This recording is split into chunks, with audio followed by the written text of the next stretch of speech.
If anybody who's missed this recording or missed this meeting.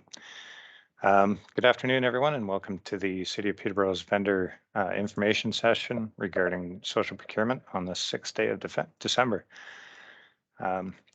We at the City of Peterborough respectfully acknowledge that we are on the treaty and traditional territory of the Mississauga and Anishinaabe. We offer our gratitude to the First Peoples for the care for and teachings about our earth and our relations. May we honor those teachings. I'm Chris Allen, and I'm the purchasing administrator for the city, and we are very grateful that you're all able to join us today on this new and exciting venture. So with us to introduce the concept of social procurement are the experts from Buy Social Canada. And with that, I'd like to introduce Raisa, who is the Manager of Education and Consulting with Buy Social Canada. Thank you so much, Chris. And yeah, welcome everyone to the Social Procurement Policy and Implementation Vendor Information Session.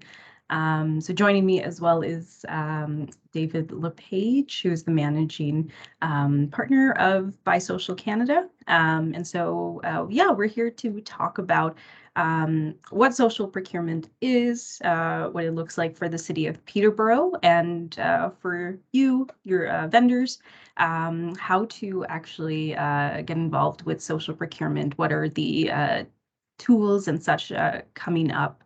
And so, yeah, we're hoping to make this a pretty interactive session, a chance to ask questions and have discussions. So do feel free to raise your hand at any point. So what we will be talking about today is first doing an overview of social procurement, just defining what it is, what it looks like. Then we're going to be talking about the City of Peterborough's social procurement.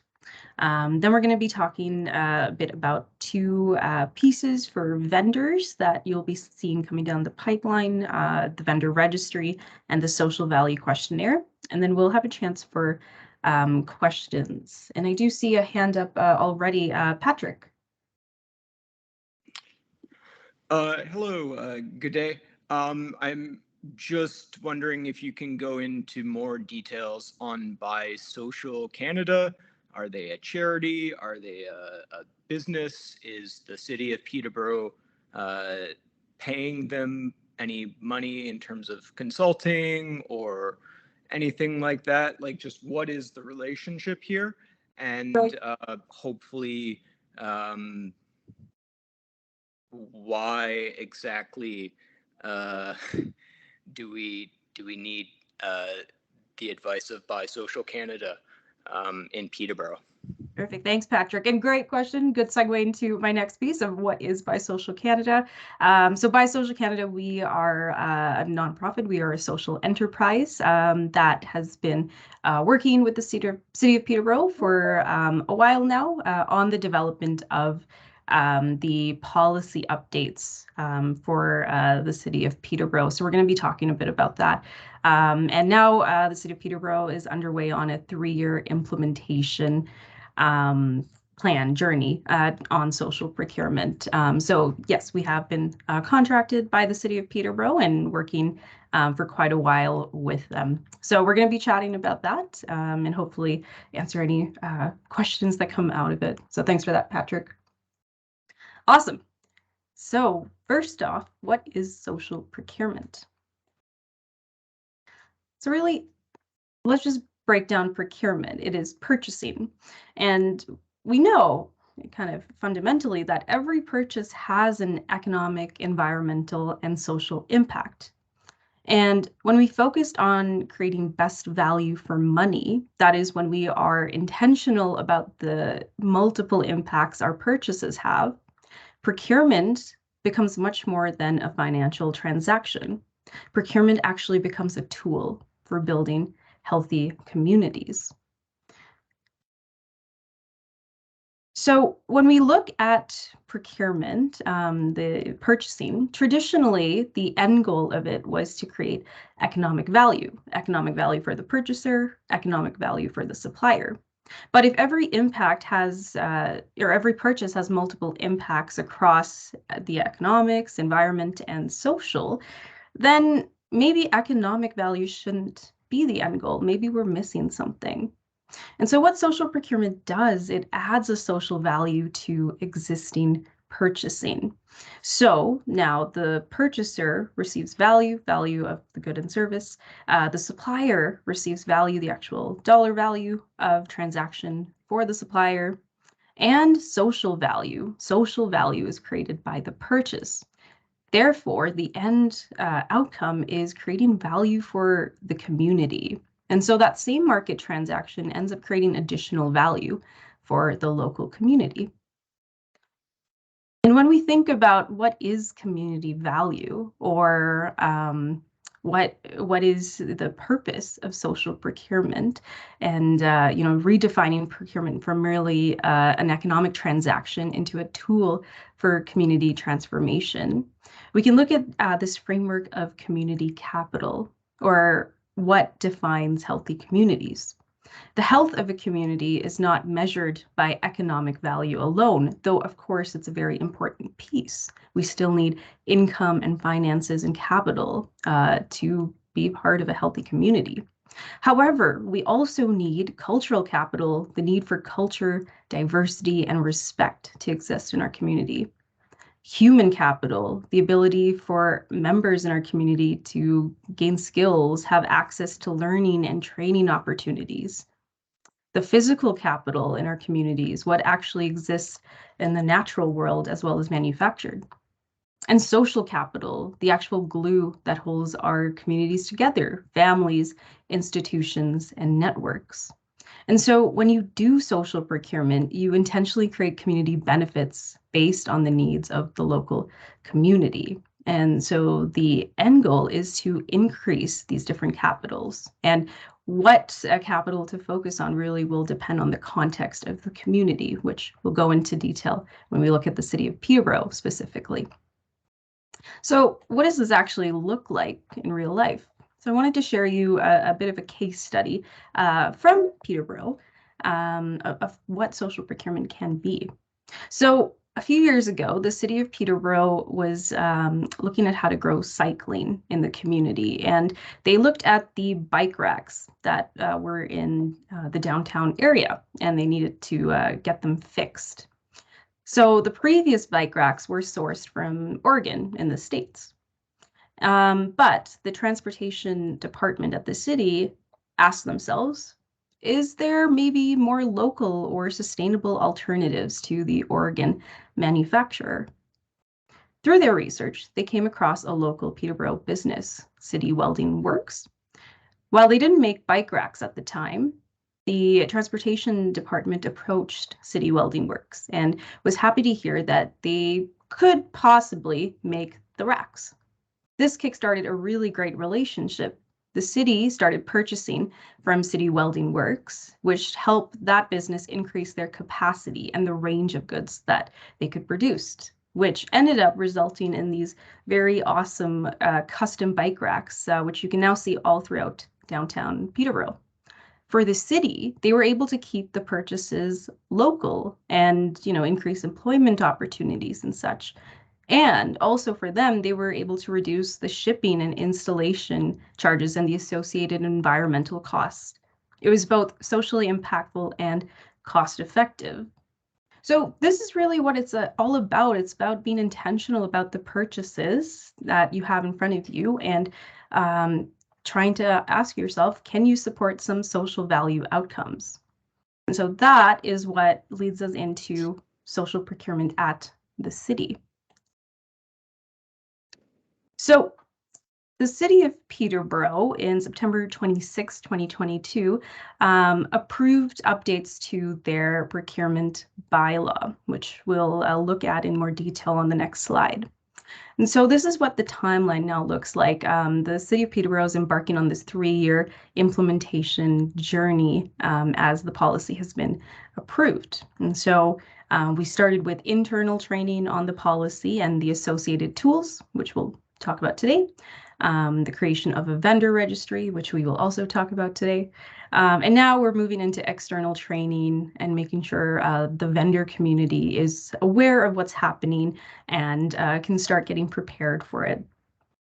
In January, in the new year, it will be the piloting phase. and starting to put this out in the real world and adjust accordingly as things play out. And we'll also be looking at community benefit agreements, but we'll do training and engagement in the new year. Hello, sorry, I had a question about the previous slide, the bike racks. Oh, yes, of course. All right. So what is the cost difference between the previous racks that were sourced in Oregon versus the city ones? So that's a good question. Like, we've made lots of assertions, and so we need to have some evidence to ensure that the assertions are correct. Good question, dollar Patrick. figures, were they at all cheaper or more expensive, comparable? Like, how does the numbers play out here? So the total, somebody yeah. that's done procurement, we're very low on the math and numbers here. So I'm hoping that there's some more detail on that and not just what we want this to be. So this was a few years ago, so the numbers were not provided, unfortunately. However, anecdotally, the cost. We have a slide with this, and we don't have the numbers. That's this is troublesome. Okay, thank you for your comment, but we do know. Is somebody going to find these numbers, Chris? Are you able to pull that up eventually and maybe communicate that to people in the future? Yep, Patrick, we can certainly get that information for you. Awesome. Thank you very much. Thanks. If you have some other examples on a case study with actual numbers of regular procurement versus social procurement, so that we can see how the numbers play out, that would be great.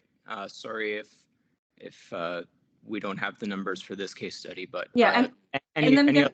Great. Patrick, I do want to note that the City of Peterborough, this is the first time that they're actually implementing social procurement. So these numbers were not being tracked prior because they were not doing social procurement. However, if you would like to see, many municipalities across the country are doing social procurement, and there is a lot of numbers to demonstrate the impact. So if that's something of interest, we can definitely share that as well.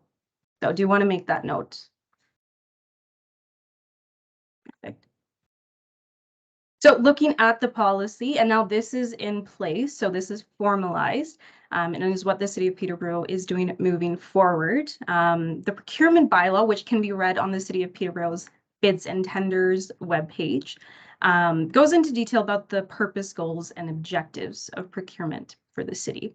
So the stars are the kind of updates that have been made. And so I just wanted to highlight those. So point B, maximizing best value for the City of Peterborough, taxpayers, and stakeholders. Again, best value is the value across all those different impacts of a purchase. So the City of Peterborough is essentially saying that their intent with their procurement is to maximize the best possible value for their procurement. Point C mentions develop and maintain a social procurement culture that leverages procurement to contribute to social value objectives.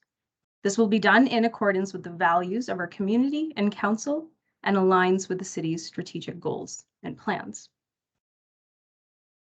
Moving further, the procurement bylaw talks about the purchasing principles, or the pieces that guide procurement at the city. And so the first few points are standard, open process, fairness, accessibility, accountability, and now the addition of social procurement, and sustainable procurement has already been part of it. So what exactly is the City of Peterborough trying to achieve? What are those social objectives? So it goes on further to talk about that. So it says every purchase has a social, economic, cultural, and environmental impact, whether intended or not. Through social procurement, the city seeks to leverage existing procurement activities to achieve positive social value objectives that align with city strategic goals and plans. The social value objectives are local economic development and employment, support local businesses, prioritize inclusion and diversity, social equity and sustainable community development, socioeconomic goals derived from environmental sustainability purchasing, and strengthening arts, heritage, and culture. And so where these objectives came from were existing City of Peterborough strategic plans, goals, and policies that were already in place. So procurement now is using the tool at their disposal, which is purchasing for the city, to support the objectives that the City of Peterborough overall already has identified as important to them and the community. So that's what the City of Peterborough's social procurement looks like. And so as we move into implementation, we wanted to highlight 2 ways for you all as vendors to engage. So the first is a vendor registry. And so this will be for the city for low value purchases up to $10,000. So under this threshold, the City of Peterborough is under the trade agreement thresholds and therefore have more capability to shift their purchasing to support these social value objectives. So I'll go into detail on that in the next piece.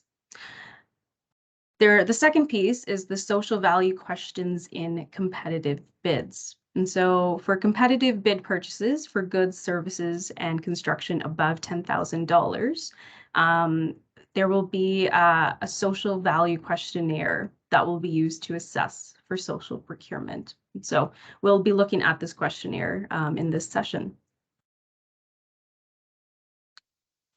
So the vendor registry launched this week on the City of Peterborough's Bids and Tenders webpage, and we'll be sending it out to everyone who registered today, so you can have a look at it and start to register.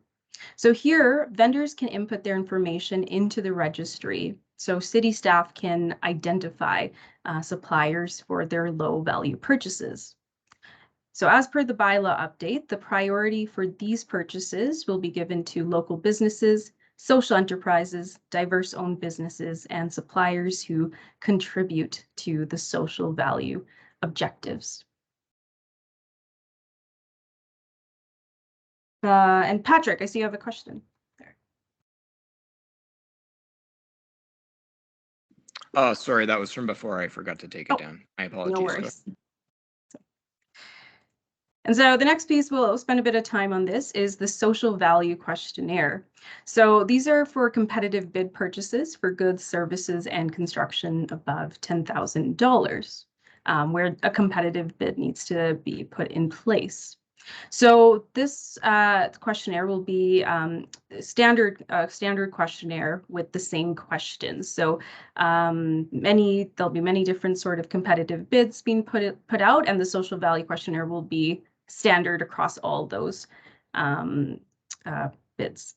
So it'll be a yes/no with evidence format, and the bid weighting, or how much it will be kind of evaluated across the total bid, will be between 5 to 25%, dependent on the type of procurement and what makes sense in the specific context, and what the vendor community is kind of capable of for that specific procurement.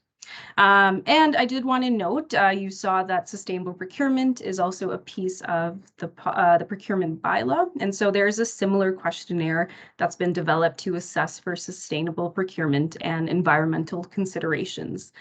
So it may also be used, but will be dependent on the type of procurement.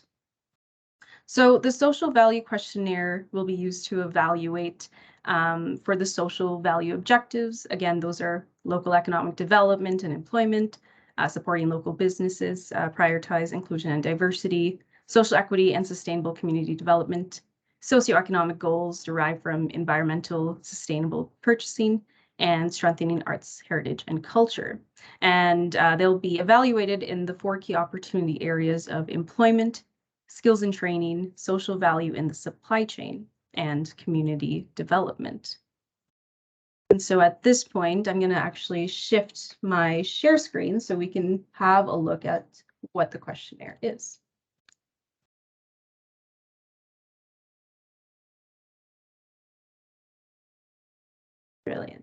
Okay. Hopefully everyone can read that. So as a vendor, you'll see the questionnaire pop up. And so firstly, it'll start with an introduction, which we've gone over. What is social procurement? And then the goals that the social value questionnaire will ask questions about. So prioritizing inclusion and diversity in our supply chain and in the business practices of our suppliers, social equity and sustainable community development to lift up and support our community where it is needed most, and strengthening arts, heritage, and culture. So again, all the some of the objectives that came from the procurement bylaw update. And so in the questions, there will be opportunities to add verification or documentation. So if you do have any for any of those pieces, just make sure you do provide them. And so, like I said, it's a yes, no with evidence format.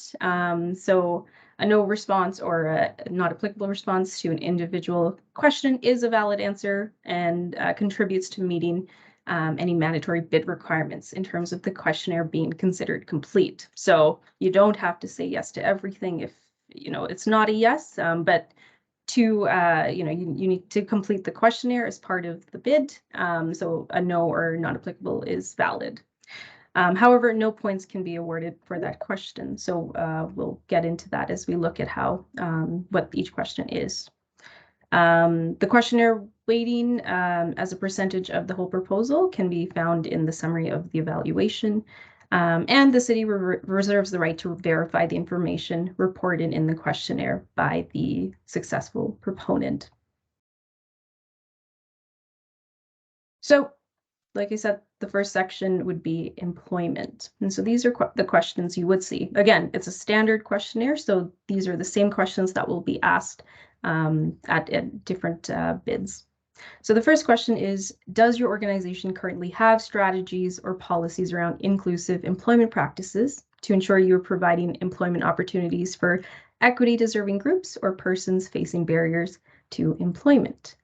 Examples of equity-deserving groups include, but are not limited to, youth, Indigenous peoples, women, 2S, LGBTQIA+, racialized minorities, immigrants and refugees, people with disabilities, and people with experience of homelessness. And then yes or no. If yes, please describe your current processes for implementing your strategies or policies and ensuring employment opportunities for equity-deserving groups. Please describe how you do the following: recruit individuals from equity-deserving groups, monitor and measure employment, retention strategies for employees from equity-deserving groups, and reporting on the status of the strategy or policy. And so you'll see the scoring here: yes with evidence, 3 points; yes without evidence, 0 points; and no, 0 points. So you might be wondering why yes without evidence is 0 points. The reason for that is because we want to ensure that if you are saying yes, that you are able to prove it, rather than just someone saying yes without having some proof. So we really encourage you, as you start to look at this, start to think of the ways in which you have maybe documentation on any of these pieces, policies in place and such, and starting to collect those. And so since we are moving into a piloting phase, what constitutes a document or strategy or policy, it's up to you. The City of Peterborough is not being prescriptive in terms of whether it's a 5-page policy or 2-page, just as long as you are able to answer the following questions and any of the questions moving forward. So the second question is, do you have a living wage policy or certification? And the definition of living wage is at the very end of this questionnaire. And each province and city has a living wage calculation. So every vendor in the areas that they work are able to identify what is the living wage for the areas that they operate in and compare if they do they meet that. So if yes, please attach the policy or your living wage certification and similar scoring. So this is the same scoring throughout.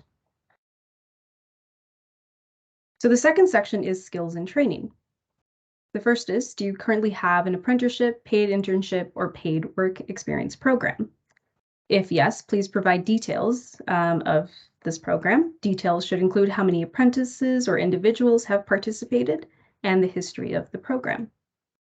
The same scoring. Do you currently have an apprenticeship, paid internship, or paid work experience program that targets any of the following equity deserving groups?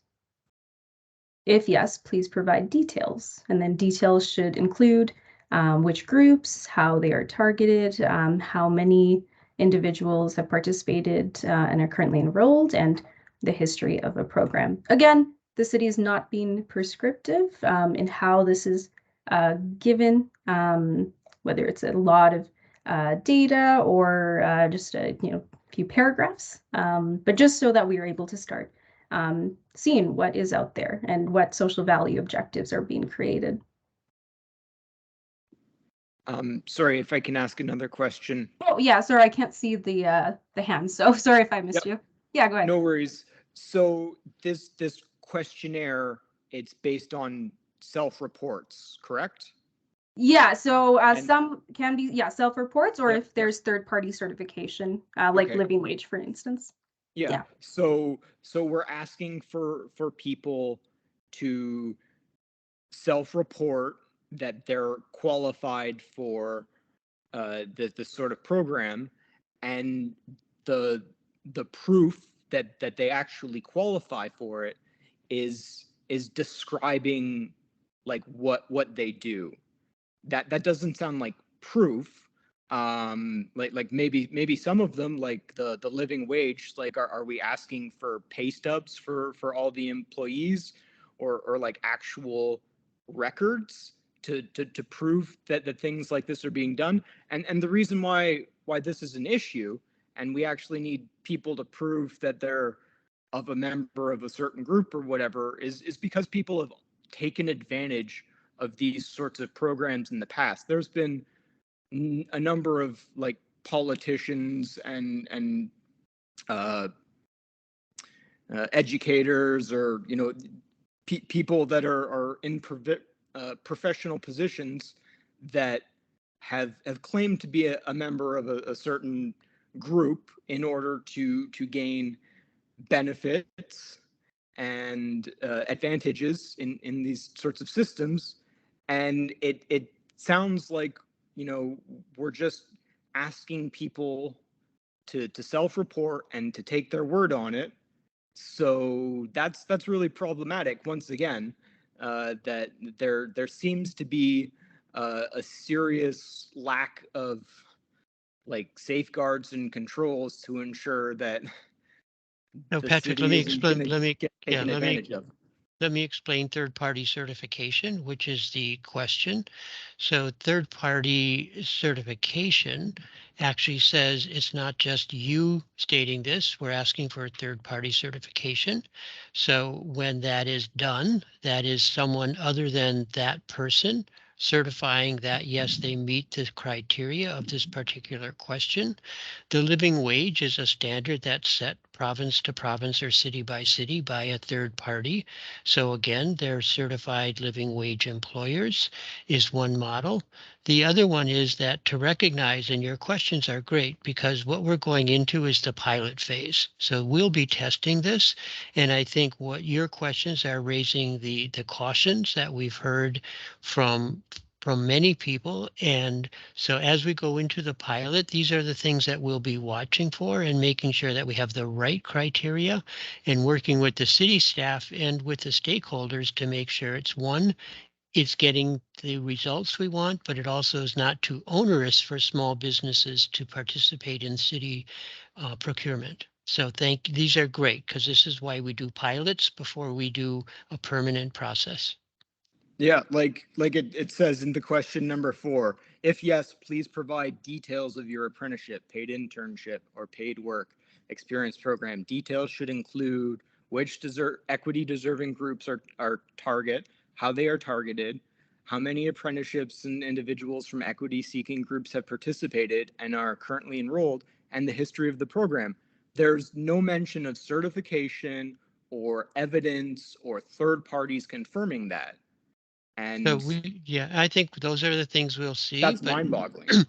Oh, well, the experience in other municipalities is that businesses are, for the most part, very, very honest, and they provide the experience and the evidence of their policies and their practices. I don't really believe that, but carry on. Again, also I just want to highlight if anyone missed it, but the city does reserve the right to verify the information. And again, this is a pilot phase, I do want to note, right? So we don't want to be super prescriptive right up of the get-go to make sure that the vendor community is first aware of what the objectives are, what exactly we're trying to track, and give them time to start to be able to put policies together if they don't already, documentation. So you don't want to come out guns blaring, if you know what I mean. But yeah, I think really, really important pieces to consider as well, Patrick. So thanks for bringing that up. Okay, so the third section is social value in the supply chain. So the question is, how many employees do you employ? Industry Canada defines small businesses are those with 1 to 99 employees. And then, points if you are a small business. Do you have third-party certification that shows you are a diverse-owned business or social enterprise? So third-party certification for this piece. So it could include certification from any of these on here or other third-party certification that might not be listed here.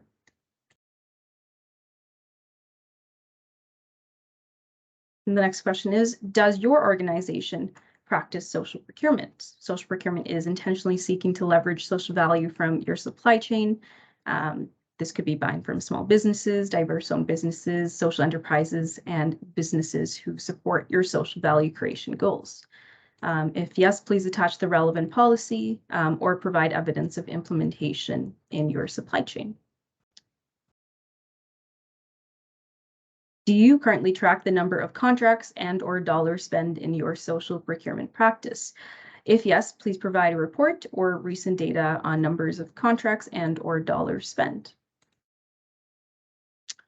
In the delivery of this contract, do you have a strategy for how you will ensure a diverse supply chain that is accessible to all types of businesses, including, where appropriate, diverse-owned business, social enterprises, and/or small-size businesses? And if yes, please describe how you would implement, monitor, and measure the strategy. In the fourth section, community development. In the last 3 years, has your organization implemented any programs or initiative to ensure greater economic opportunity and community integration for equity deserving groups? If yes, please provide details. In the last 3 years, has your organization implemented any programs or initiatives to strengthen arts, heritage, and culture? If yes, please provide details. And does your organization have geographical, socioeconomic, political, and/or environmental knowledge of the city of Peterborough and the county that will increase your ability to successfully deliver on this contract? If yes, please describe your knowledge. And so at the end, we have the total score social procurement questionnaire. So the maximum points per section, and then the evaluator would score accordingly. And like I mentioned, at the end of the questionnaire, you will see a set of definitions as to what those terms mean. And these are pulled from existing City of Peterborough definitions that you'll see in other plans and policies. So that is the social value questionnaire that will be coming out on future RFXs, RFPs. So like we mentioned, this is a pilot phase. And so over the next year, we'll be identifying which ones to include it on and pilot as we go ahead. No, Risa, Kelly had a really good question about Oh. the scoring. 3 points, or is there anything in between? And it's, as I put in the chat, it's 3 points or no points because we're trying to remove subjectivity from the evaluation so that it's fair and equitable across everyone answering. So the model is to do it as a yes or no with evidence in order that we remove subjectivity of someone on the staff or anywhere having to judge in between there. Is it a good policy? Is it a bad policy? That gets a bit almost impossible. So we're going to try initially with this model of a yes or no. Thanks, David. Perfect. So yeah, kind of on that point. So the evaluation of the questionnaire, the City of Peterborough procurement team will be evaluating them. And evaluation, like David mentioned, will be yes, no with evidence.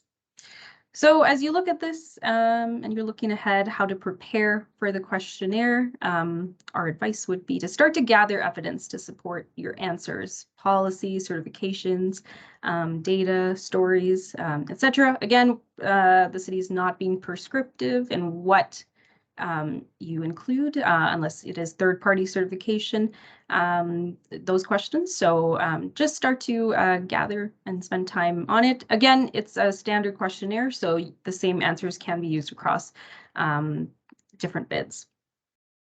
So with that, we will ask a question to you. As you look at what is coming down the pipeline, what supports would be helpful to you vendors as the city implements social procurement? So we've heard things like possible training videos might be useful, but happy to open the floor to hear what folks have to say on this.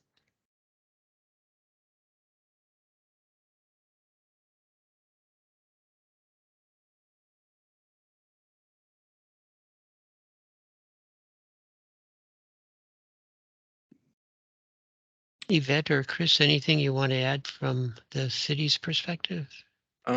Sorry, I guess I think the only thing that would be helpful here for the city and the people of the city and the people that pay the taxes here would probably be to cancel this program and just do regular procurement and do it as well as possible. We don't need to be sending $100,000 to an organization in Vancouver or wherever to do this sort of thing. This presentation lacked details that would convince people that are skeptical of this, and generally this just seems to be like a well-intentioned but bad idea. So my suggestion would be save the money, cancel these contracts, just go back to doing procurement the regular way. This honestly sounds like such a terrible idea. Whatever sort of the modern woke, Marxist, neo-communist kind of stuff is, like, this is just totally integrated here.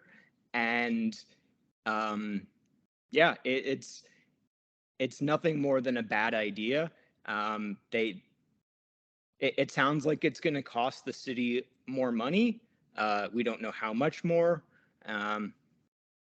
We've wasted too much money on this already. So I would love to see the city cancel this and just move on, because this is bad. So thank you very much for the presentation. I'm glad that I was able to learn more about this, but I hope we don't actually do this. Thank you for your thoughts, Patrick. The implementation strategy has actually already been approved by council, and we are in the process of implementing it. So staff will not be making a decision to not go forward at this point. If you feel strongly, you can talk to your counselor and see if they want to bring it up at council. We would require a council direction to stop at this point. So, and it has been successful in other locations and other municipalities across the country. So we as a group are looking, as a staff group are looking forward to moving You forward with haven't it. proven that it's going to work here. So I would maybe go to council the next time you guys discuss this with them and say that there's some people that have brought up some concerns and you weren't able to accurately address them.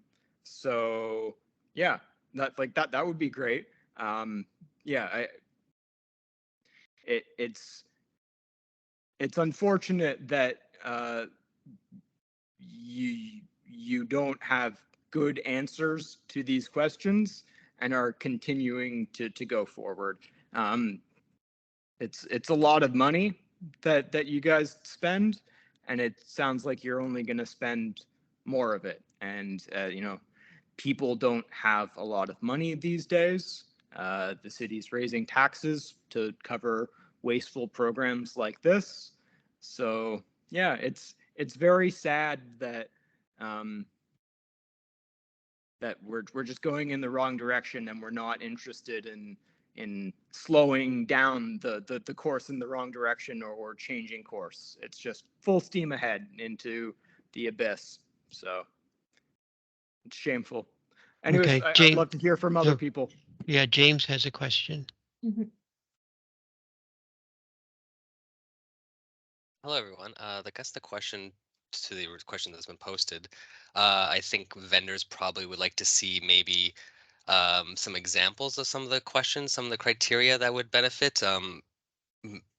Maybe some of the documentation that would be easier. It would just, I think, it would help, especially the smaller vendors, kind of get a quick glance of what's required and maybe the time involved to get them, maybe to get the full 3 points instead of the yes was 0.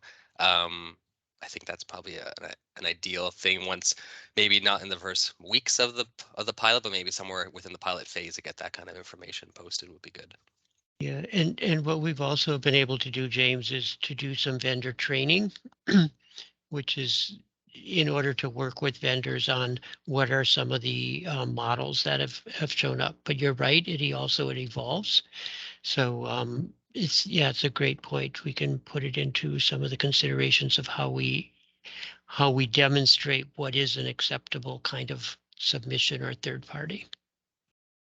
Thanks. Thanks, James. Any other thoughts around supports or training pieces that would be helpful?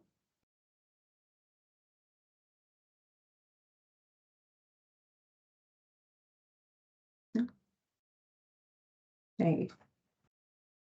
And so maybe we'll just move to just open floor, any questions, either for the city or for Buy Social Canada, as it relates to the social procurement policy and implementation.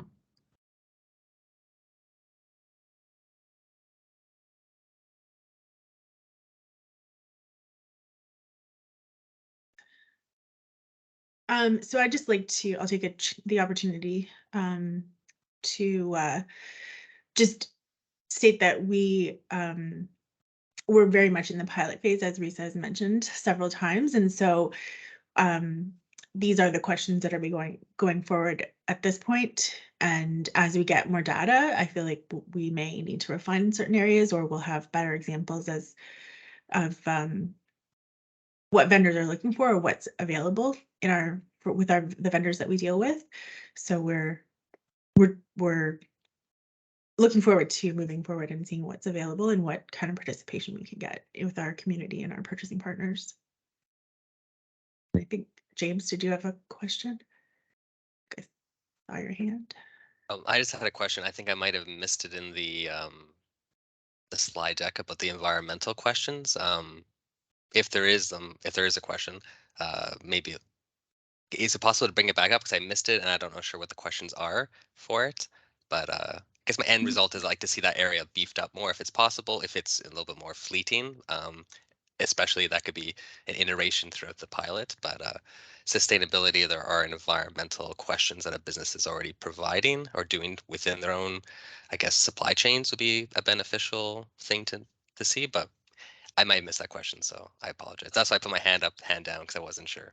Definitely. Yeah. And so, yeah, this specific info session was just about the social procurement piece. But in terms of questionnaires, so basically we have the social value questionnaire, which assesses for the social value objectives. And then there is also a sustainable procurement questionnaire, which you may see on upcoming procurement. So that really fits in around the environmental considerations. And so, yeah, I think in terms of the training videos and examples, yet to be discussed if this will just be on the city's website and folks can just see it. But we'll be sending out information to vendors on what that looks like, what is in the questionnaire. So yeah, the questions are around what plans and actions and measurements are you taking around the different environmental considerations. So not for this info session, but Okay. yeah, one for Perfect. later for sure. Oh, good. Awesome. Thanks, James. Kelly, is your slide deck available? Yes, so we'll be sending out an email after this session with the slide deck, the recording, as well as the links we mentioned. So the link for the vendor registry and the link for the policy if you want to actually sit down and read it yourselves. Perfect. Any other questions?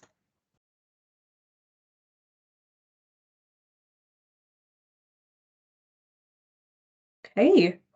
Well, Chris, Yvette, any no less thoughts from you, comments?